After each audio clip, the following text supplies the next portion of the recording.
You show weakness here, and you're dead, you know. When I first went to Rikers, I was 14 years old. And at that point, it was like you go back to being a child now. From a 14-year-old in the streets, and you think you're tough to being a child. You want to call your mother. You want to call everybody you can possibly call to get you out of there. So they had this setup called like the program. 2, 3, or 4 inmates ran the house.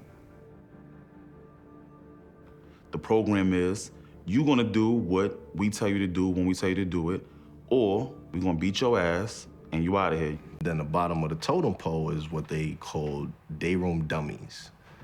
So the day room dummies was the guys that give up their phone calls, give up their commissary, have to ask permission to leave the day room, either to go to their bed or to use the bathroom. So I was approached by the person that had the house, and he said, well, when you go to commissary, you have to give me 2 meals, and if you don't have any money, then you gotta give me your phone calls on Monday, Wednesday, and Friday, or you gotta like wash my clothes. When I went in the bathroom in the morning to brush my teeth, I saw the other kids that were washing people's underwear, and I didn't want to be one of those kids. They got treated badly. As soon as I walked into the house, one of the guys who was running the house slid a plastic bucket down the aisle in front of me and said, "That's your new job, washing people's underwear." So I picked the bucket up and smashed him across the face.